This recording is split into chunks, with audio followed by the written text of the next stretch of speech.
गुजरात में अपनी पहली रैली में ही प्रधानमंत्री ने साधा मोदी पर निशाना। कहा राज्य में अल्पसंख्यक हैं असुरक्षित। मोदी ने किया पलटवार, पिछले 10 साल में कहीं नहीं हुए तंग। फिल्म अभिनेत्री और अमिताभ बच्चन की बहू ऐश्वर्या राय ने नरेंद्र मोदी के विकास की तारीफ। कहा गुजरात के विकास की कोई तुलना नहीं।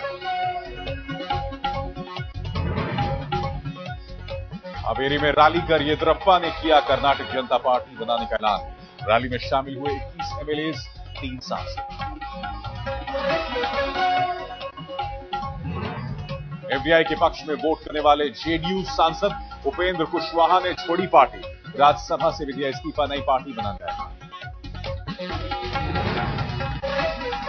और फरीदाबाद में पेप्सी गोदाम में बैंक गिरा। काफी मशक्कत के बाद दमकल कर्मियों ने पाया आग पर काबू।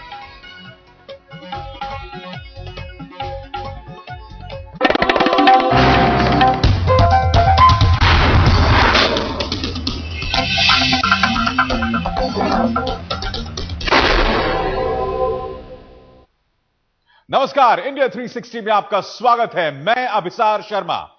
सवाल यही किया जा रहा था कि आखिर कांग्रेस गुजरात में मुसलमानों के हालात या अल्पसंख्यकों की स्थिति पर कभी प्रश्न उठाएगी?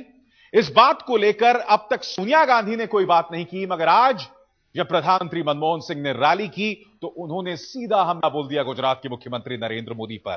कह डाला कि राज्य में मुसलमान असुरक्षित हैं, अल्पसंख्यक असुरक्षित हैं। और जाहिर सी बात है, इस पर मौका भी मिला गुजरात के मुख्यमंत्री नरेंद्र मोदी को जवाब देने का।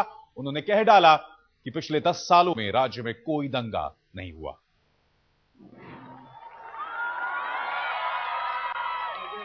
मौन रहने वाले मनमोहन सिंह आखिरकार गरजे, लेकिन संसद में नहीं बल्कि गुजरात चुनाव में कांग्रेस के प्रचार में गरजे प्रधानमंत्री। नवसारी की रैली में मनमोहन सिंह ने नरेंद्र मोदी पर जमकर निशाना साधा। प्रधानमंत्री ने नरेंद्र मोदी की दुखती रग छेड़ी और मोदी सरकार में अल्पसंख्यकों के सुरक्षित न होने का आरोप लगा डाला। किसी भी सरकार या प्रशासन की ये जिम्मेदारी होती है कि वो आम आदमी को और खास तौर पर समाज के कमजोर तबकों और अल्पसंख्यकों को सुरक्षित महसूस करे।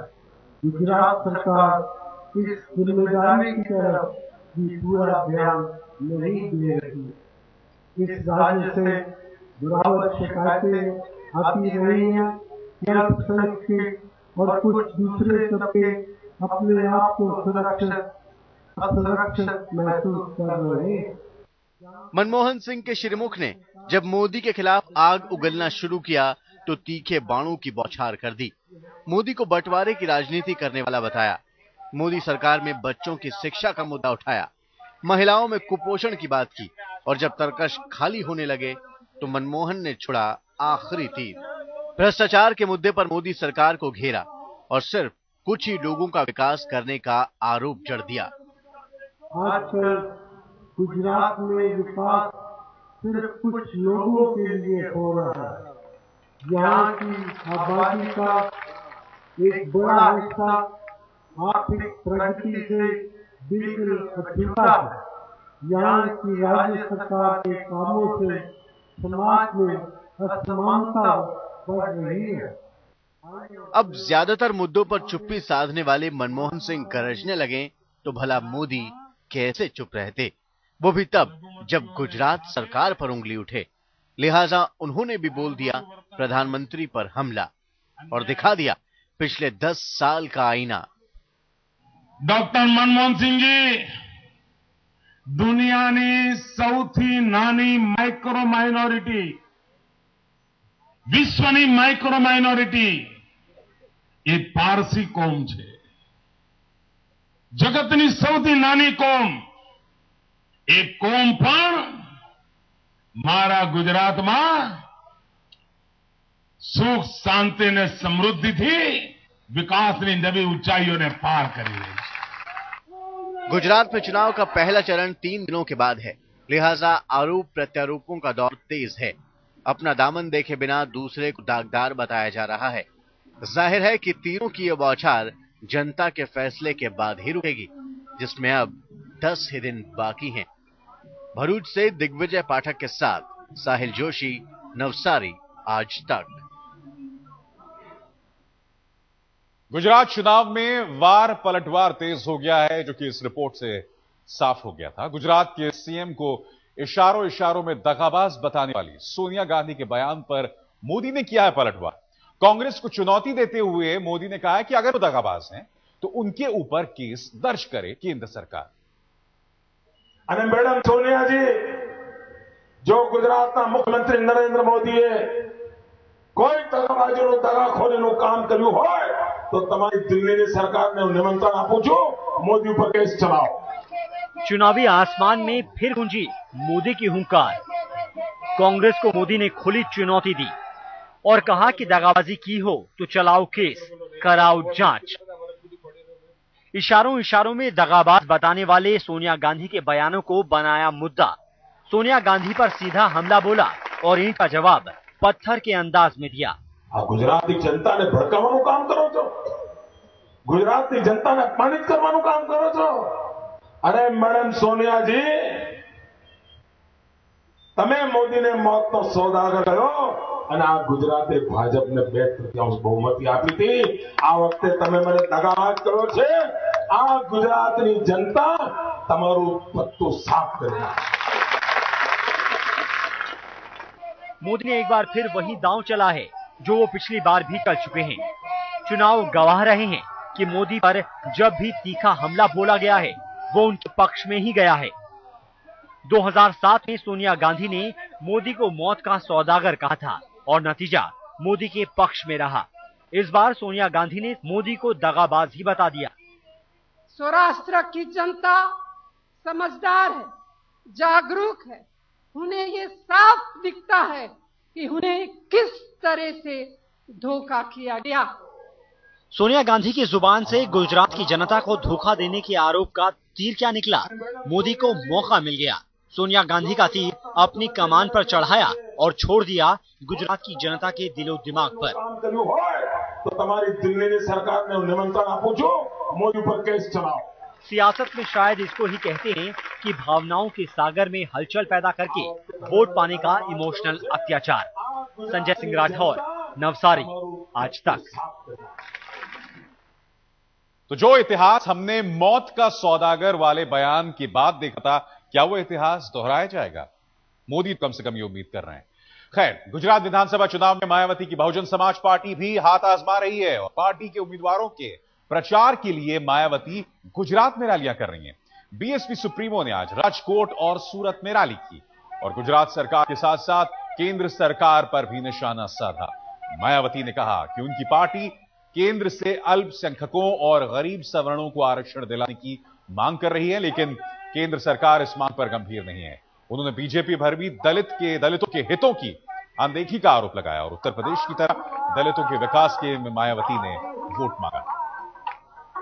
बाबा साहब डॉक्टर अम्बेडकर के अथक प्रयासों के कारण अपने देश में अनुसूचित जाति, जनजाति एवं अन्य पिछड़े वर्गों के लोगों को केंद्र व राज्य स्तर की सरकारी नौकरियों में मिली आरक्षण की व्यवस्था को भी इन सभी विरोधी पार्टियों की सरकारों व अन्य ताकतों द्वारा आए दिन नए नए नियम कानून बना के इसे भी धीरे धीरे खत्म करने का प्रयास किया जाए। अब ऐश्वर्या राय अमिताभ बच्चन की बहू हैं। ऐसे में उनका ये बयान जो हम आपको सुनाने वाले हैं वो भी मोदी के विकास की तारीफ में काफी मायने रखता है। I'm familiar with the incredible progress and this Gujarat has been going from strength to strength. The nation has been witnessing it, and I am so glad that I'm considered as part of the family here in the state, and I feel totally at home. It has been a long-standing relationship. Like I said, it became even closer from my film Hum Dil De Chuke Sanam, and I feel totally at home here. My language, I can speak broken Gujarati, so इसलिए जुर्रत नहीं करूँगी कि I give a complete answer in Gujarati, but I'm at home. I feel completely familiar, and I'm so I salute the success of the state. अब सवाल ये कि अगर ऐश्वर्या राय ने बयान दिया है मोदी के विकास के समर्थन में, तो क्या अमिताभ बच्चन को अब प्रो मोदी माना जाएगा, जैसे कि अक्सर की उनके आलोचक हाल के दिनों में मानते रहे? चलिए दूसरी खबरों का रुख करते हैं। कर्नाटक में येदियुरप्पा की आज सुबह की चाय पार्टी ने बीजेपी आला कमान के होश उड़ा दिए। इस पार्टी में बीजेपी के कई विधायक मौजूद थे और येदियुरप्पा ने एक बार फिर शक्ति प्रदर्शन के बाद अपनी पार्टी लॉन्च कर दी। सवाल उठ रहे हैं कि अब कर्नाटक सरकार का क्या होगा? कभी दक्षिण में कमल खिलाने वाले कर्नाटक के पूर्व मुख्यमंत्री बीएस येदियुरप्पा ने आखिरकार बीजेपी का चोला उतार फेंका और हवेली में लॉन्च कर दी अपनी नई पार्टी। येदियुरप्पा ने कर्नाटक जनता पार्टी बनाकर सियासत की नई पारी शुरू की है और अपने मंच पर विधायकों को लाकर बीजेपी सरकार को मुश्किल में डाल दिया है। I told them not to attend the rally at all. In fact, we wanted to that the Jagdish Shetty should complete the term. But when he has gone, taking action against our people, and there is no other way to tell our Chief Minister, you adjust with our supporters, think that this is a coalition government, or dissolve the assembly, let us go for a fresh election. Party में इस बिखराव से BJP परेशान है, तो कांग्रेस विपक्ष पर हमला करने का कोई मौका नहीं छूट रही। हमारी डेमोक्रेसी और डेमोक्रेटिक सिस्टम में पॉलिटिकल पार्टी बनाने का सबको हक है, अधिकार है, इसमें कहीं किसी को कोई आपत्ति नहीं है। लेकिन जहां तक भारतीय जनता पार्टी का सवाल है, भारतीय जनता पार्टी पूरे मजबूती के साथ दोबारा कर्नाटक में चुनाव जीतेगी और सरकार भी बनाएगी। कर्नाटक के अंदर जिसको एक बार कहते थे कि ये मॉडल गवर्नमेंट है, तो मॉडल गवर्नमेंट का मॉडल चीफ मिनिस्टर आज भाजपा को चुनौती दे रहा है। तो ये स्थिति भाजपा की हर जगह है। अवैध खनन के मामले में मुख्यमंत्री की कुर्सी छीने जाने के बाद से ही येदियुरप्पा बीजेपी से नाराज चल रहे थे। कुर्सी से हटाने में येदियुरप्पा ने पार्टी आलाकमान को नाको चने चबाने पर मजबूर कर दिया और हटने के बाद दोबारा मुख्यमंत्री बनने के लिए लगातार शक्ति प्रदर्शन करते रहे। अब नई पार्टी बनाकर येदियुरप्पा ने कमल को नई चुनौती दी है। हवेली से रोहिणी स्वामी के साथ आज तक ब्यूरो। अपने लिए तो हर कोई जीता है, मगर दूसरों के लिए जो जिए वही है असली इंसान।